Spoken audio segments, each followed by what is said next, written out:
दोस्तों नमस्कार। रिवीजन अड्डा यूट्यूब चैनल पे आप सबका स्वागत है। दोस्तों हम लोग घटना चक्र पूर्वालोकन की श्रृंखला शुरू किए थे, तो जिसमें हमने वन लाइनर देख लिया है। सिंधु सभ्यता पे वन लाइनर हमने देख लिया है। अब आज उसको हम देखते हैं, जो भी उसके बहुविकल्पीय प्रश्न या ऑब्जेक्टिव प्रश्न बनते हैं, तो कौन कौन से प्रश्न हैं जो आयोग द्वारा पूछे गए हैं। तो आइए देखते हैं। दोस्तों पहला प्रश्न है मानव समाज विलक्षण है क्योंकि वह मुख्यतः आश्रित होता है।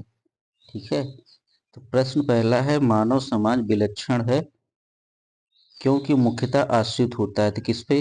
पहला ऑप्शन संस्कृत पे, दूसरा अर्थव्यवस्था पे, तीसरा धर्म पे, चौथा विज्ञान पे। तो अब उस टाइम के हिसाब से हमें सोचना है कि ये किस पे निर्भर रहता है। तो आइए देखते हैं इसका क्या एक्सप्लेनेशन हो सकता है।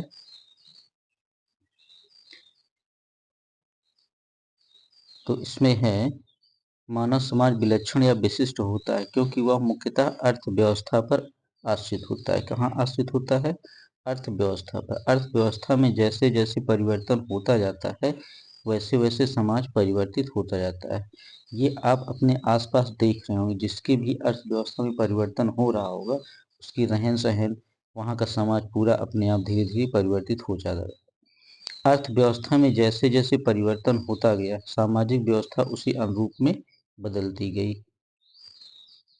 धर्म, विज्ञान आदि अर्थव्यवस्था में उत्पादन के साधनों में परिवर्तन के अनुसार ही परिवर्तित होते गए। ठीक है, अगला प्रश्न हमारा क्या है? हड़प्पा निम्नलिखित में से किस सभ्यता से संबंधित है? ठीक है, तो हड़प्पा किस सभ्यता से संबंधित है? हमारा अगला प्रश्न ये है। तो हड़प्पा सभ्यता ऑप्शन देख के आप बताइए। पहला सुमेरियन सभ्यता, दूसरा सिंधु घाटी सभ्यता, तीसरा वैदिक सभ्यता, या ऑप्शन 4 मेसोपोटामिया सभ्यता। तो सिंधु सभ्यता किससे संबंधित है? सॉरी, हड़प्पा सभ्यता किससे संबंधित है? तो हड़प्पा सभ्यता सिंधु घाटी सभ्यता से संबंधित है। आइए इसकी व्याख्या देखते हैं। तो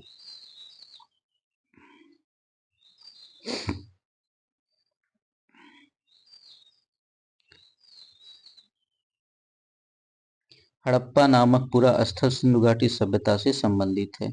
इस सभ्यता का प्रथम पुरातात्विक प्रमाण हड़प्पा से प्राप्त होने के कारण सिंधु सभ्यता को हड़प्पा सभ्यता के नाम से भी जाना जाता है। कालानुक्रम की दृष्टि से यह सभ्यता मिस्र एवं मेसोपोटामिया की प्राचीन सभ्यताओं के समकालीन थी। ठीक है, तीसरा प्रश्न, सिंधु सभ्यता संबंधित है, तो देखिए प्रागैतिहासिक युग से संबंधित है, या फिर आद्य ऐतिहासिक युग से, या ऐतिहासिक युग से, या उत्तर ऐतिहासिक युग से।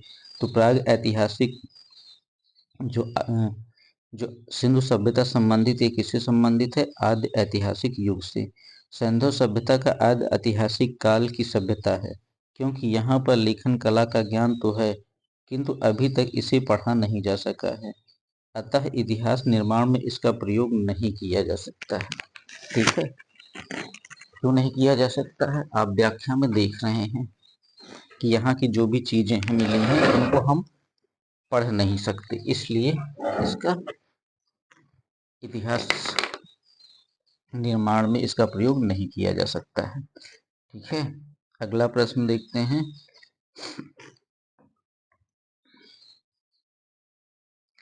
तो हमारा चौथा प्रश्न क्या है, आइए देखते हैं।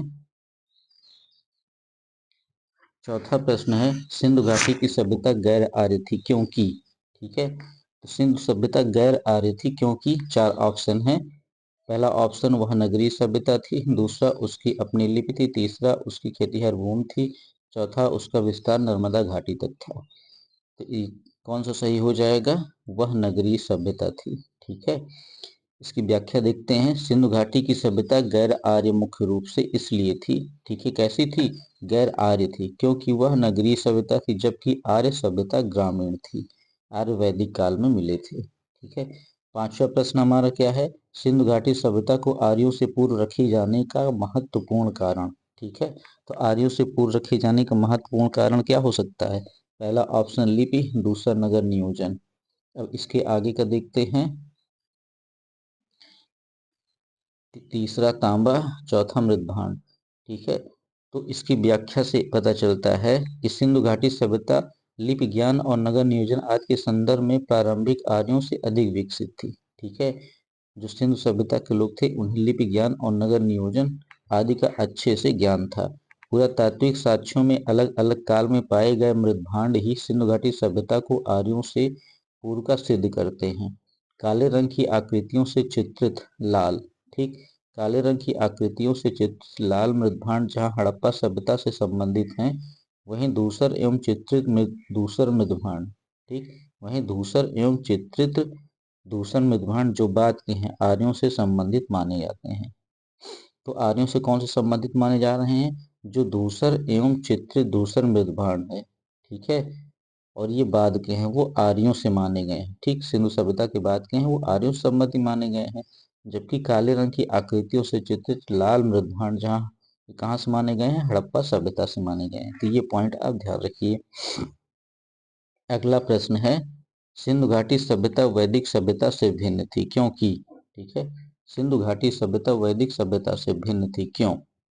तो इसके पीछे क्या कारण थे? पहला, इसके पास विकसित शहरी जीवन की सुविधाएं थी, इसके पास चित्रलिखी लिपि थी, इसके पास लोहे और रक्षा शास्त्रों के ज्ञान का अभाव था, उपयुक्त सभी। ठीक है, तो ये इसकी सारे ऑप्शन सही हो जाएंगे। ठीक, सिंधु घाटी सभ्यता वैदिक सभ्यता से भिन्न थी, तो पहला कारण क्या है? इसके पास विकसित शहरी जीवन की सुविधाएं थी, इसके पास चित्रलेखी लिपि थी, इसके पास लोहे और रक्षा शास्त्रों के ज्ञान का अभाव था, उपयुक्त सभी। इसकी व्याख्या देखते हैं। तो व्याख्या में क्या है? सिंधु घाटी संस्कृत वैदिक सभ्यता से अनेक बातों में भिन्न थी। सिंधु घाटी सभ्यता नगरीय थी जबकि वैदिक सभ्यता ग्रामीण थी। ठीक है, तो पहला तो यही हो गया। ये क्या थी? नगरीय थी, ग्रामीण थी। सिंधु सभ्यता की लिपि भाव चित्रात्मक थी। ठीक है, तो सिंधु सभ्यता की लिपि कैसी थी? भाव चित्रात्मक थी। वैदिक सभ्यता के लोग लोहे तथा रक्षा शस्त्रों के ज्ञान से युक्त थे, जबकि सिंधु घाटी की सभ्यता में लोहे के ज्ञान का अभाव था। यहाँ कुछ पॉइंट है, इनको ध्यान रखिएगा। जैसे सिंधु सभ्यता की लिपि कैसी थी? भाव चित्रात्मक थी। वैदिक सभ्यता के लोग लोहे तथा सच्चा शस्त्रों के ज्ञान से युक्त थे, जबकि सिंधु घाटी सभ्यता के लोगों को लोहे के ज्ञान का अभाव था। अगला प्रश्न, हड़प्पा संस्कृति की जानकारी का प्रमुख स्रोत। ठीक है, तो हड़प्पा संस्कृति की जानकारी के प्रमुख स्रोत क्या हो सकते हैं? चार ऑप्शन है। पहला शिलालेख, दूसरा पक्की मिट्टी के मोहरों पर अंकित लेख, तीसरा पुरातात्विक खुदाई, उपयुक्त सभी।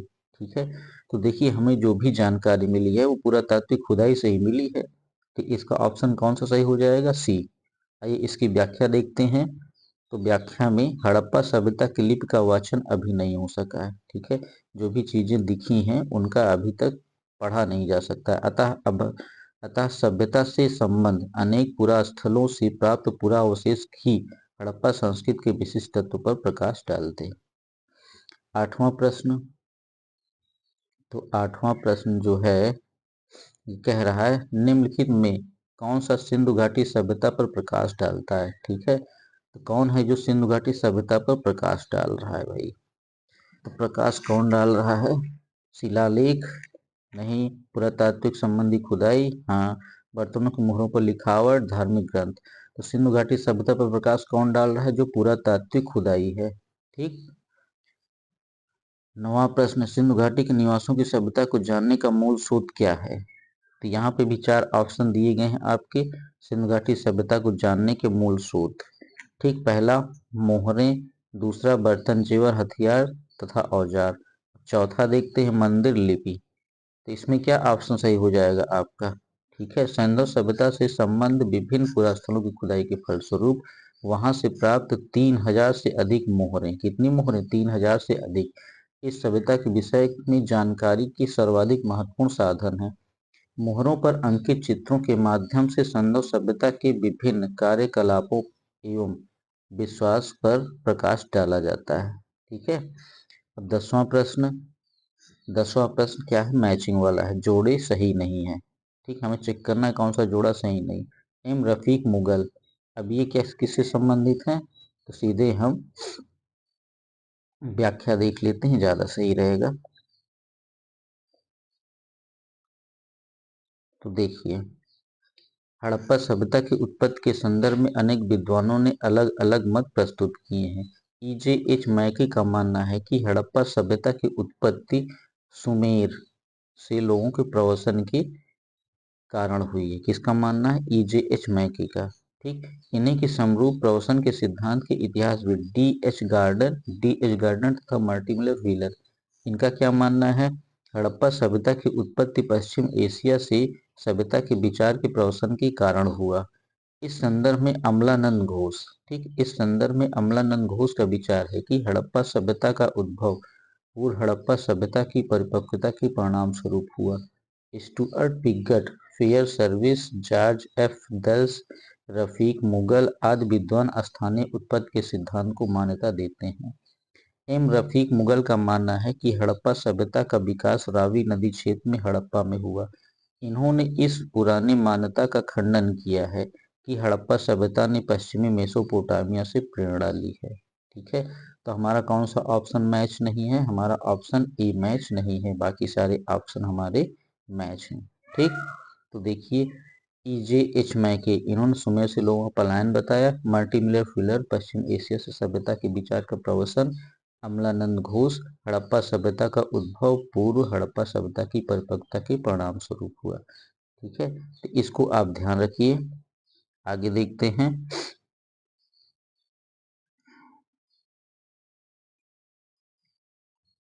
तो है हड़प्पा सभ्य निम्नलिखित कूटों को मिलाइए।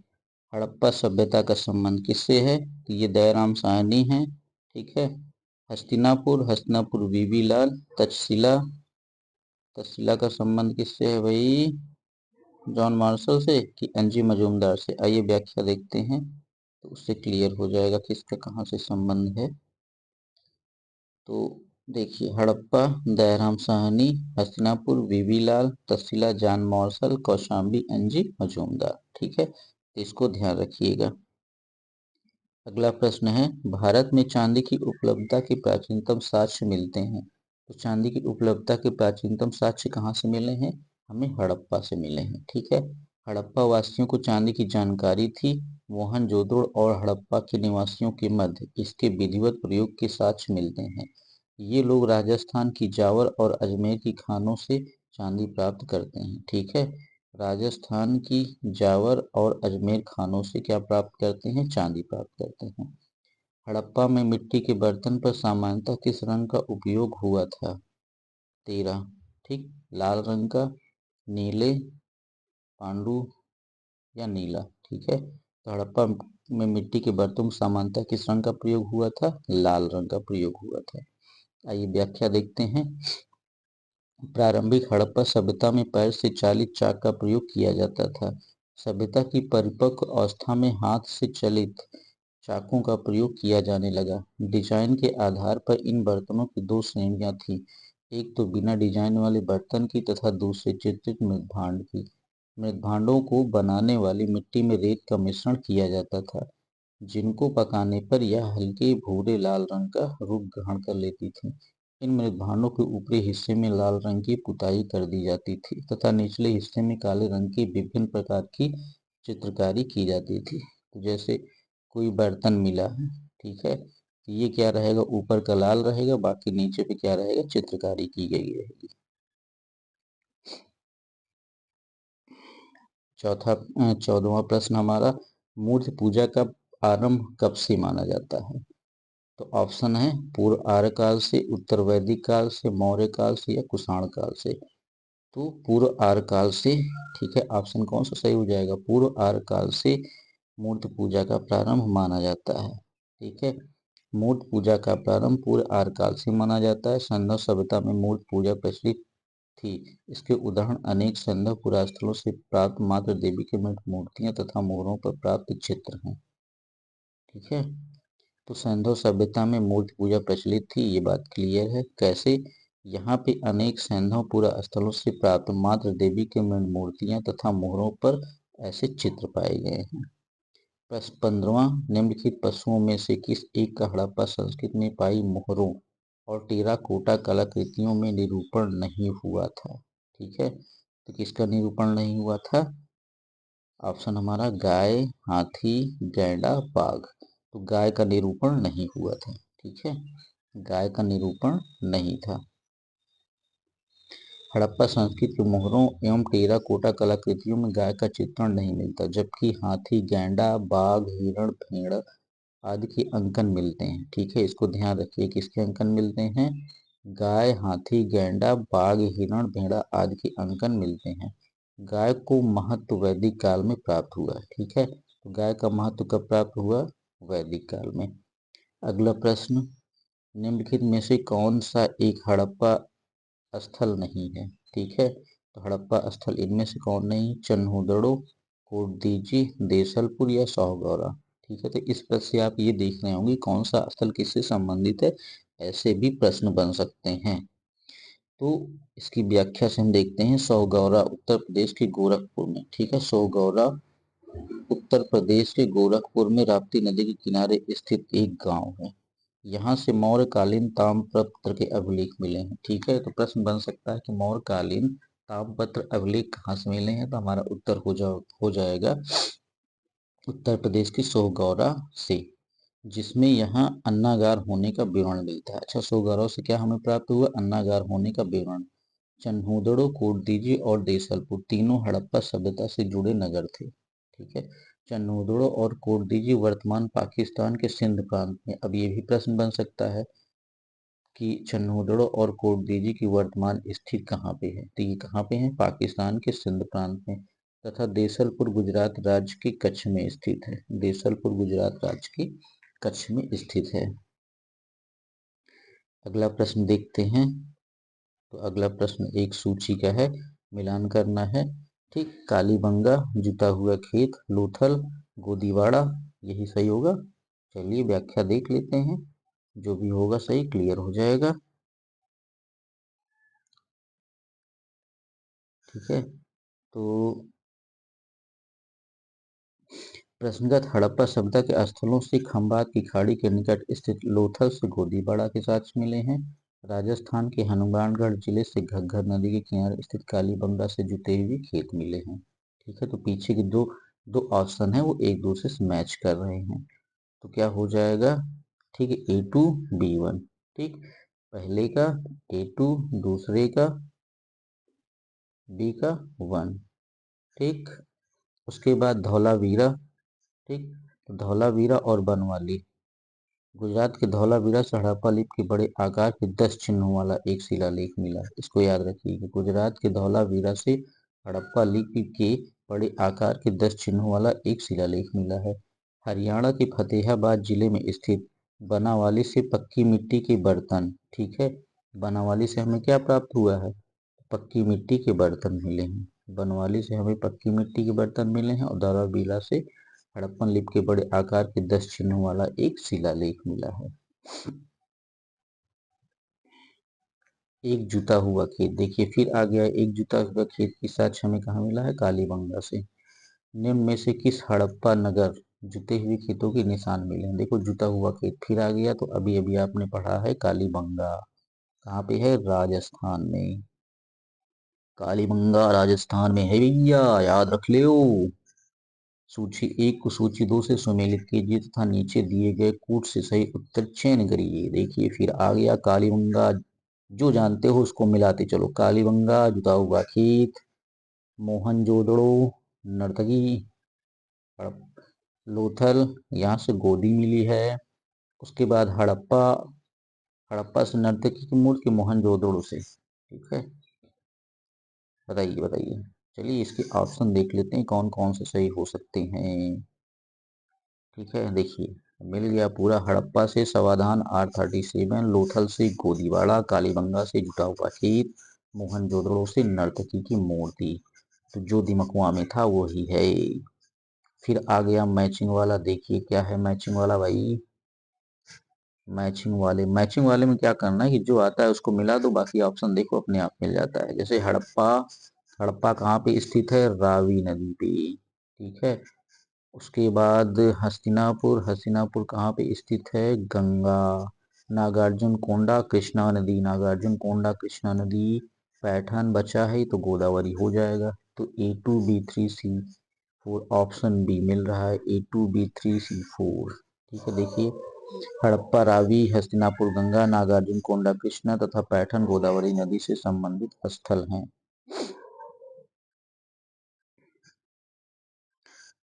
हड़प्पा, ठीक, फिर से मैचिंग आ गया। हड़प्पा कहाँ पे है? रावी नदी।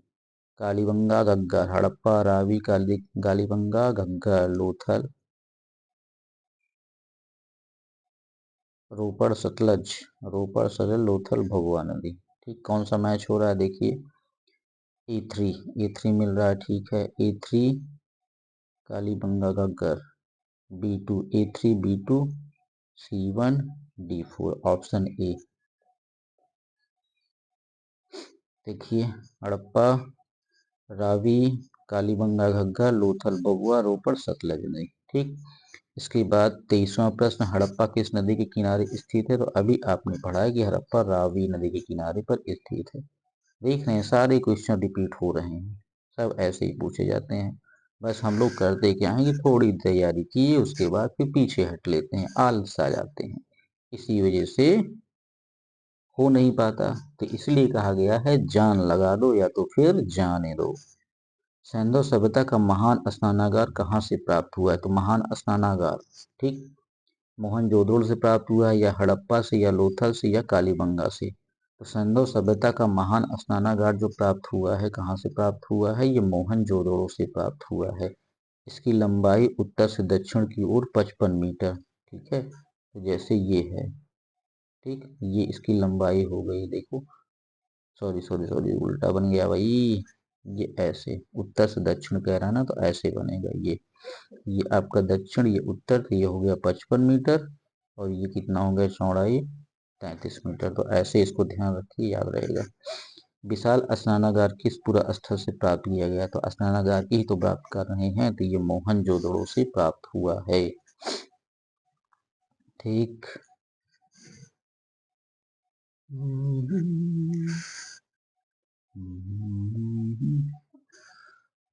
अगला प्रश्न है, सिंधु सभ्यता के बारे में निम्न में से कौन सा कथन असत्य है? भैया असत्य चुनना है। तो उस टाइम में लोहे का ज्ञान नहीं था, यही असत्य है। नगरों में नालियों की सुदृढ़ व्यवस्था थी। व्यापार और वाणिज्य उन्नत दशा में था। हाँ भाई, माता देवी की उपासना की जाती थी, बिल्कुल सही। तो किस चीज का ज्ञान नहीं था? लोहे का ज्ञान नहीं था। व्याख्या देखते हैं। सिंधु सभ्यता कांस्य युगीन सभ्यता थी। कैसी सभ्यता थी? कांस्य युगीन सभ्यता थी। कौन सी सभ्यता? सिंधु सभ्यता। ठीक है, यहाँ के लोगों से, यहाँ के लोग लोहे से परिचित नहीं थे, जबकि सिंधु नगरों में नालियों की सुदृढ़ व्यवस्था थी। व्यापार एवं वाणिज्य उन्नत दशा में था। तो मात्र देवी की उपासना के अनेक साक्ष्य सिंधु नगरों से मिलते हैं, जिससे प्रमाणित होता है कि मात्र देवी की उपासना या पूजा की जाती थी। अगला प्रश्न, सिंधु घाटी सभ्यता जानी जाती है अपने नगर नियोजन के लिए, मोहनजोदड़ो और हड़प्पा के लिए, अपने कृषि संबंधी कार्य के लिए, अपने उद्योगों के लिए। तो यहाँ तो उपयुक्त सही होना चाहिए ना। हाँ, उपयुक्त सभी होना चाहिए। ठीक है, तो सिंधु सभ्यता जो जानी जाती थी अपने नगर नियोजन के लिए जानी जाती थी, मोहनजोदड़ो और हड़प्पा के लिए जानी जाती थी, अपने कृषि संबंधी कार्य के लिए जानी जाती थी, अपने उद्योग के लिए जानी जाती थी।